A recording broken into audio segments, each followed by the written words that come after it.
I'm Amanda. And I'm Peyton. And this is Keeping It Real-ish.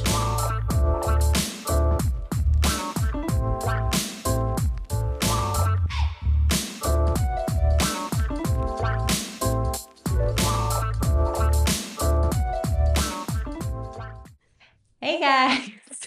Hi everyone. Welcome back. Welcome. Dolly is here with us. She is. She keeps trying to lick, so I'm trying to make her not do that because it doesn't sound the most pleasing. It's not ASMR worthy. No. And she's looking if we get a rogue one here and there, I apologize. She's looking at her mom like, seriously. Yeah, she's really not pleased with me, but so funny. I'm sorry. All right. So, Pay, how are you? Been good. Yeah. Just kind of hanging out. Don't have anything crazy going on. Actually, I mean, I'm in the process of moving. Getting ready for a move. Mm-hmm. Yes. So I'm gonna try today to go take maybe some measurements later if they let me come over and take some measurements. Oh, of the new place. Yeah, because I'm like really actually kind of downsizing, so I'm just gonna be throwing things out. Oh, okay. That's kind of exciting. I love throwing things out. I mean, not really, like, aka I'm gonna sell them. So like, keep your eyes out if you want to buy anything. That's really exciting. But yeah, other than that, nothing crazy. ACLs this weekend. Do you know what ACL is? Yeah, Peyton. Okay, Jackie didn't know. No, Jackie didn't know what okay. ACL was, so I was like, do people just not know if they're like, whatever? Yeah. Yeah, anyways, ACLs this weekend. My friends are going, so I'm excited to see. Oh, Dolly, I'm gonna just put a hair on you. I'm excited to see everybody's little outfits for ACL. Yay! I know my niece is actually in Austin, and my sister, because one of her lifelong friends is getting married. And so they're not like in Austin, they're in the Austin area. But I was like, wow, that's going to be busy. A lot. Yeah, a lot. So. But I always love like the little music festivals because I like to see people's outfits for them. It's cute. No doubt. Yeah. So cute. Especially like there where it's like such an interesting melting pot of people in Austin. Very. Yes. Yeah. I had a client and she was like, I'm going to ACL. I think she was like a junior in high school. I was like, oh, okay. It's like, have fun. Yeah. Good luck. I know. It's like, I'm scared. Don't do anything I wouldn't do. I know.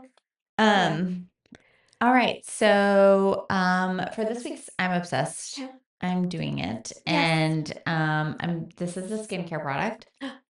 So I chose this because this is the second one I have bought. So this is actually, I haven't used this. Perfect. I just got it.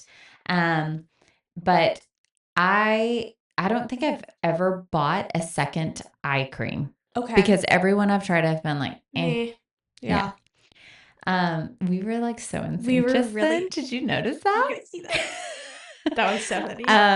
But this is the Thomas Roth Peptide Skin Injection Fill and Fix Under Eye Cream. Oh my gosh. That was a lot. Maybe that's why I liked it, because it's just a lengthy title. Yeah.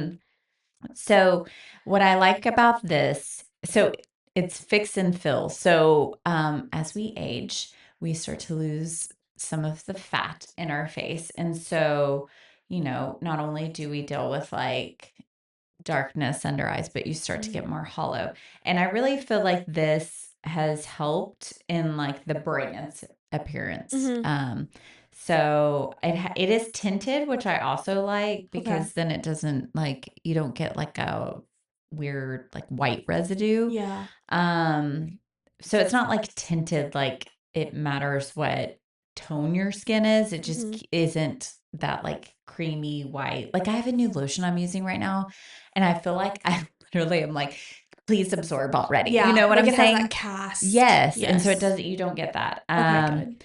And it does absorb actually pretty quickly. So you can go on and start your makeup routine or primer or whatever goes on over top of that pretty quickly. So yeah. And this little thing lasts quite a while. And it has one of those fun little like applicator tips. I love these things. Oh my gosh. For like eye stuff and lip stuff. Yeah. And what I like is that a lot of times with these little like applicator tips, the top has where it actually goes in there, so you don't get that product buildup. I hate when they have applicators like that don't have that in the cap, and then you get that weird, funky, dried up like Yeah. product at the top. Yes. So that has that. But yeah, so it's great. Yay. And you can get it at Sephora, Amazon, like pretty much anywhere. So perfect. Yeah.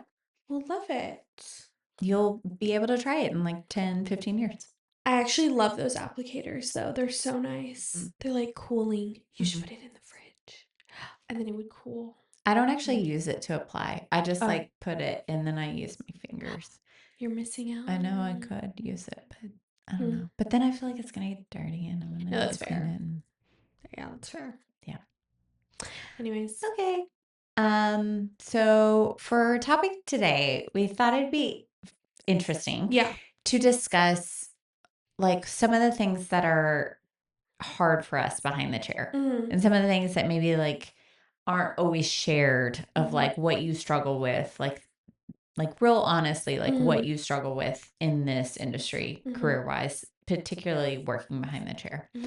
So, we thought I don't want it to be like a negative space of just like, but maybe just things that people in the industry also experience, or maybe people that aren't in the industry don't really understand. So yeah. I think, like obviously being negative is not good, but I also think that being like toxic positivity isn't good either, to where it's like, and I know some workplaces, luckily ours, we're all very like open and vulnerable and honest, and like we all recognize that not every day is going to be a great day. Right. Some seasons are just harder seasons than other seasons. But I know some workplaces definitely have like a more toxic positive environment to where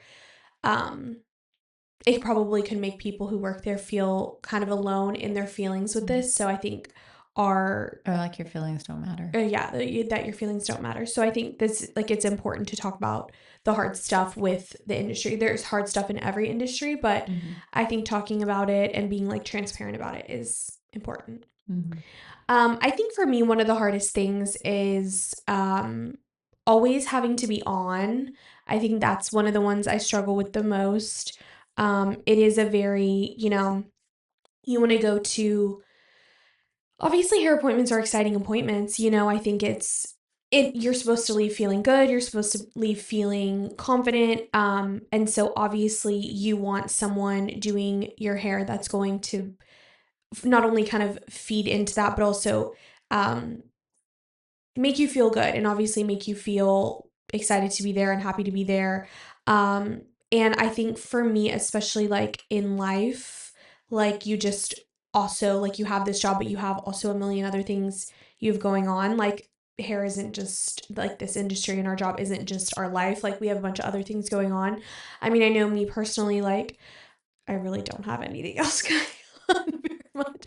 But I think, I've always just struggled with anxiety and like specific things in that department. So I think for me, it's like I just always have a million thoughts running through my head. So the aspect of like, and if you just have a bad day, you're feeling anxious about something, your mind is kind of elsewhere. You really kind of have to put that aside and be there for your client and kind of, take care of a client, the needs of the client, having them talk to you kind of the whole time or whatever the case may be. I think to me that's kind of over the years been the hardest part. That is not something that I really used to think about when getting into the industry, was like how kind of on I have to be all of the time when I'm at work. Because at the end of the day, it is a service providing job, and to a certain extent like a sales job of like you're kind of not only, selling, again, we don't really like to, especially at our salon, we don't really like to say like selling products, but like, you're kind of selling products, you're like selling them on hair, you're educating, but you're all in all kind of selling yourself too. And that can be really difficult when you're not in like the most positive mindset. So that for me is probably one of the harder parts of the job. Yeah. I think it's trying to figure out and trying to navigate how to maintain your own like emotional and mental health with having a career, a job that does require a lot of flex in those space for you while you're simultaneously doing your job. Yeah. So it's not even necessarily like, oh, I'm having a bad day and I'm having to do haircuts. Yeah. And it's the fact that like you never know, you want to meet the needs of that guest. Yeah. And it's not always about the hair. And Yeah. a lot of times it isn't. Mhm. So a lot of times it's the hair, but they just want to trim, but really they just want to be able to talk to somebody. Mhm. Or, I mean, my goodness, over the years, I've had people trauma dump on me. Mhm. I've had people who need advice that are going through really struggles, hardcore struggles in their own life. Mhm. And they want that emotional support and lean on. Mhm. And while I actually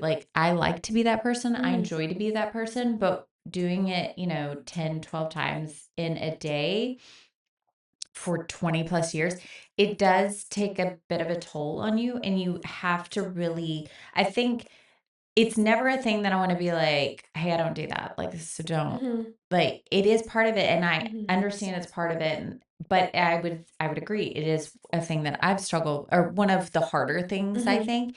And over the years, just figuring out the best way for me to balance that for myself. Mhm. And I have had moments, just to be completely transparent. I had one of my kids went through like some health issues when he was little, and he was in and out of hospital stays, and it was by far not a struggle to deal with comparatively to like what Mhm. other people struggle with family members, etc. But it was definitely still a thing. And it that time was really trying to like be there and be on. And fortunately for me, I had like amazing guests that Mhm. like understood what was going on. And I felt comfortable sharing and appreciated that I shared what was going on with them.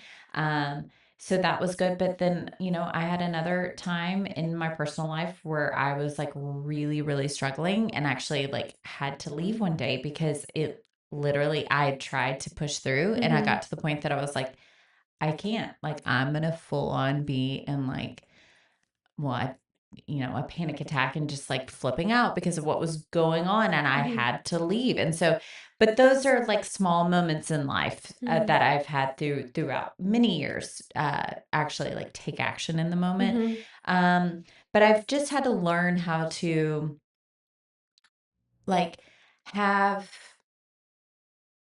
I have a partner that understands. And so Yeah. like I have days where I come home and I'm just like, sorry, like today was just like super draining. Like I don't have anything left to give you. Yeah. Like I like let me get some rest and then I'll be here tomorrow. Like so I think if you didn't have somebody who could understand that, Mhm. like that would be really, really hard. Mhm. I also think it makes sense why a lot of people in our industry have challenges with substances, Yeah. because it's also like a part of you that's just like, oh my gosh, I just have to like numb out because Yeah. that was just a lot to take in. Mhm. So yeah, I would agree. I would say that's like one of my more Mhm. challenging things to deal with. I think it's too, like, kind of going back to a little bit what you were saying. I think our job is extremely, like, to a certain extent, like, kind of taking. So it's almost like if we're talking about like your cup, it kind of empties out throughout the day. And so you need to be doing stuff when you go home and on your off days that fills your cup back up, so that you're Absolutely. willing to, or so that you're able, not willing, but able to kind of get your cup drained in a sense. But there's honestly, I mean, vice versa. There are days where I feel like coming to work and doing my clients throughout the day fills my cup up. Agreed. Like, and so it's not always like my cup's being kind of taken from. But There's a lot of it's times being where aware of it, it's and being aware of and it. being proactive about Mhm. it. Like, I days that I work, I get up super early and Mhm. I walk my dog for a while. I run, I work Mhm. out, I do all these things. And yes, I do that for like my own like physical health and Mhm. all that, but a big part of it is my Yeah. mental health. Like Yeah. um when I work out, I listen to music. When I walk my dog, I do not. That is my time for my brain to just like explore what it wants to explore, like have that free time, Mhm. almost like meditative, like, um, and that is to make sure that I am like balancing out me, Yeah. filling my cup in a way. For Yeah, sure. for sure. Yeah. Um, I would say another thing that's really hard, that's an unseen thing for me is, I want people to I want to please. Mm-hmm. So when you have scenarios where it's like, it's not going to be what you want, Mm-hmm. like that's really hard to kind of accept and know, like it's still okay, but it's like I want to give that 100% every single time, Yeah. and when it's just the scenario doesn't allow it for Mm-hmm. whatever reason, it's not letting the disappointment of that like overwhelm you. Yeah, Of for like, sure. but because it's if it's just not realistic, it's not realistic. Yeah. So that's always been a really kind of a hard struggle for me. Yeah, I mean, I think honestly, probably a lot of like hairstylists are like people pleasing to a certain extent. And I think the people pleasing aspect, I would have to agree, is definitely one of the harder things about our job. Because it's obviously like, yeah, you want people, again, you want people to leave feeling happy, feeling confident, feeling like they got their money's worth at the end of the day. I mean, it's a big part of it too. Um, yeah, I think it's hard when you are such a people pleasy type of person. And because we care. At the end of the day, we just care a lot. Um, and it doesn't take away from like maybe something didn't turn out, or, whatever the case, maybe you can't do something or whatever. The disappointment doesn't just like, bye, whatever. Um, I think, and it's not getting like really like deep in your head or deep in your feelings about it, because it's just kind of like, it is what it is, whatever. I think kind of to bounce off of that for me, I've had to learn over the years, especially, and I'm still like working on it, that just not everybody is a good fit for you. Yes. Like that's really hard to kind of accept, I think, because it almost, to me, I sometimes feel like it magnifies insecurities that I might already feel about myself, or I might feel about my craft or my art or whatever. And in situations, some situations when I know I'm not a right fit for someone and they're not a right fit for me, it's kind of like that balancing act of like, and I think we've gotten a lot better with it throughout the years of being like, maybe we're just not the right fit for each other. We'd love to give you like some options of, what we can do, but I think it doesn't feel good. And it also, for me, I feel oftentimes it magnifies certain insecurities about myself, or certain insecurities about maybe something that I'm not super strong in.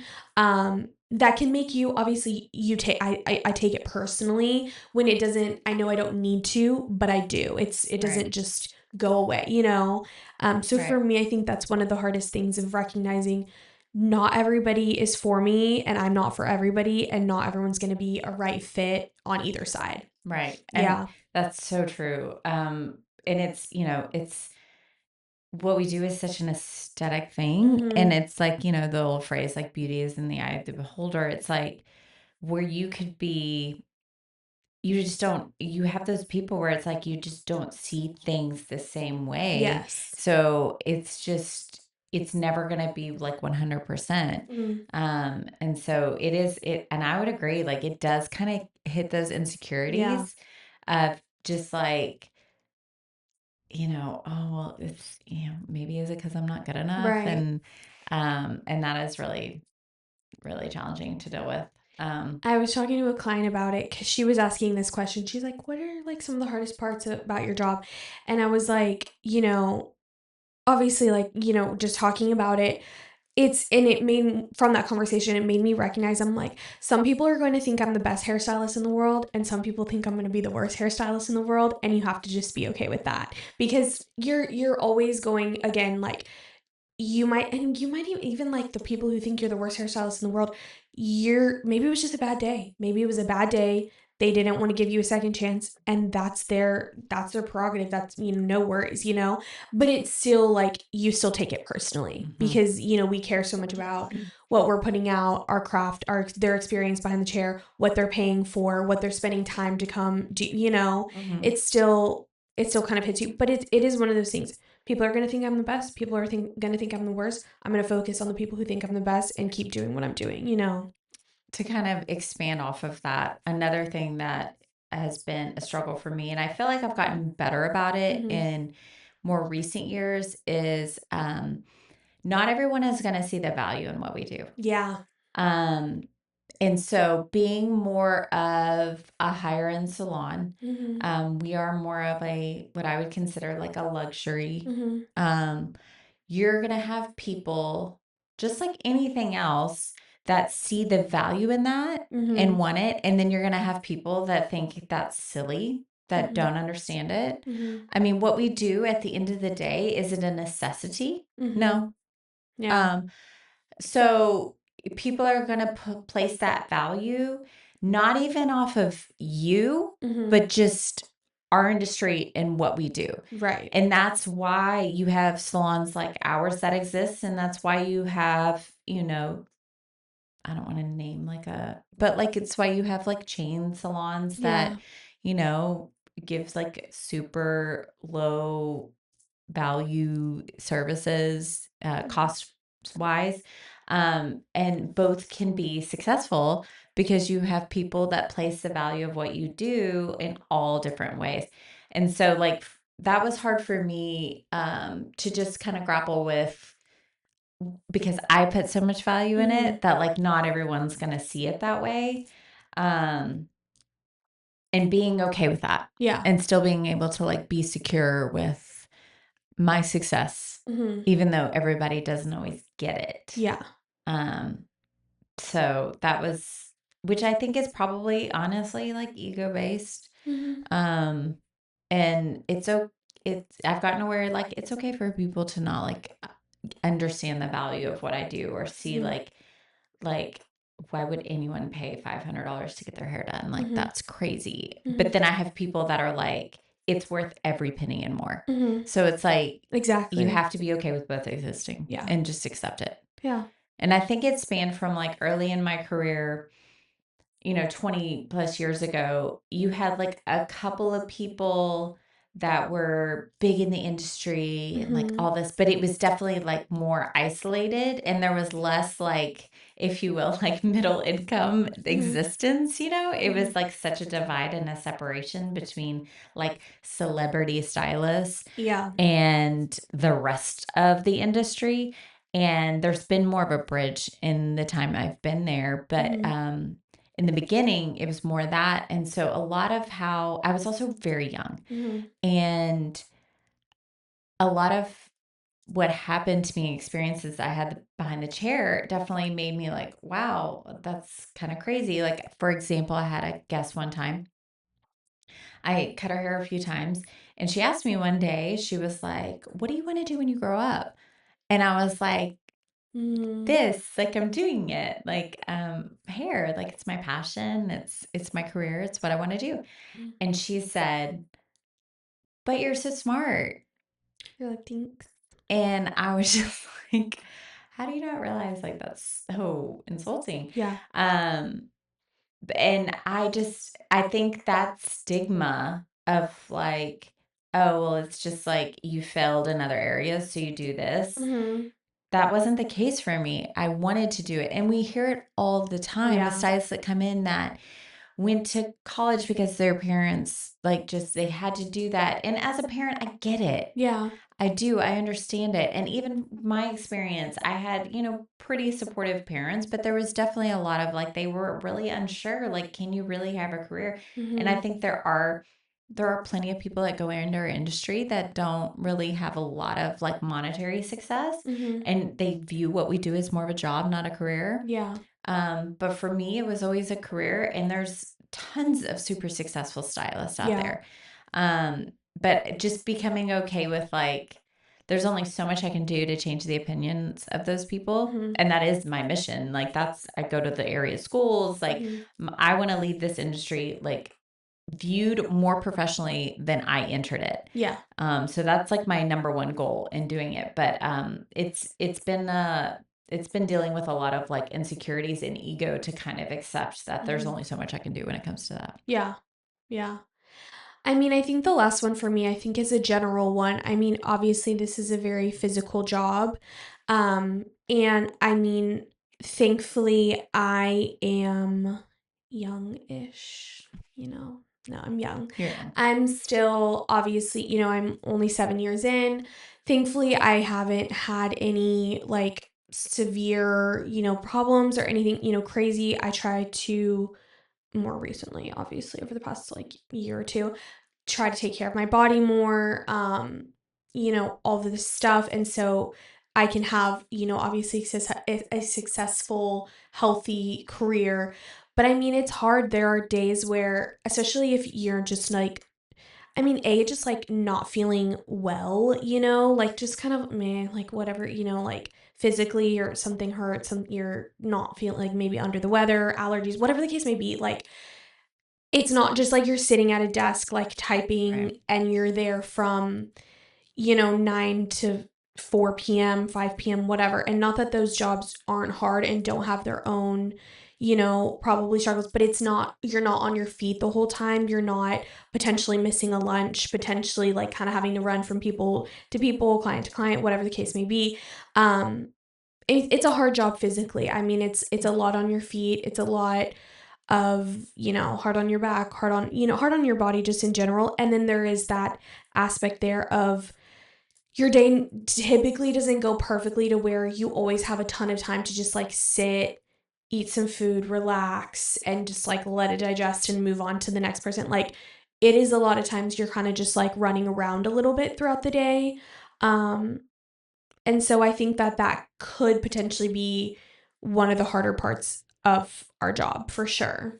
I would agree. And I would also say that what I have been trying to be better at in very recent times is because I've done this for a long time and it's been like that for so long, you almost get accustomed to it. So sometimes I'll catch myself like when I should just let myself rest or where I don't do it easily because I'm so used to having to like go, go, go, go, go, go, go. That I have a hard time like stopping. And I think it's so important to stop and allow yourself to rest every now and then. Yeah. And so I've really been trying to prioritize that because as much as I truly feel like it's equally important to physically do what you can for your body, to mentally do what you can for your body, to, you know, feed your body and fuel your body in important ways. It's also equally important to rest your body and not just the rest you get at night, but also allowing yourself to have days that you just kind of self-care days. And I think because our industry is like that, sometimes you can get in those modes where you don't see the value in that. Yeah. And it's important to kind of circle back and be like, no, I need to be okay with having this day that I just kind of Netflix and chill, not in that way, but like in the actual chill way. Yeah. Rest and recovery for sure. A little R&R. A little R&R. Yeah. R&R. It sounded like you said. Like, R&R. I can't do the R&R. R&R. R&R. It's fine. Anyway, yeah, that's it. Yeah. Those are probably like the top. I think for us, obviously, the pros outweigh the cons. We could probably make a 5-hour episode on everything that we love about our job. But I think it is important to touch on, obviously, the things that I know not just a lot of us feel like are hard parts of the job, you know. It's good to touch on that. Yeah, and I think that we do a good job in our salon of kind of being as free as possible of judgment of people. sure. And so I think it keeps it from being too much like if people are just we are very like you are who you are and like let's just roll with it and let's figure it out. And I think it keeps it from being like monumentally more like cons than pros. Yeah. If that makes sense. I mean, I think for sure who you surround yourself with, your team, your team environment, you know, leadership, all that plays into how you're going to feel about this industry for sure. And so when you have somebody who maybe could be defined as more like challenging personality wise, like it's instead of viewing that in judgment, just kind of accepting and kind of like really looking at them as a person and figuring out, you know, how we can best cater to them. So, yeah. Okay. Well, and Dolly is unfazed, Doesn't just care. out like a light. She's just having a really chill Friday today. She is. She's just a chill She's girl. having her R&R. She's R&R. R&R. Was that pretty good? That was good. Okay, thanks. Perfect. All right, well, till next time, guys. Keep keeping it realish.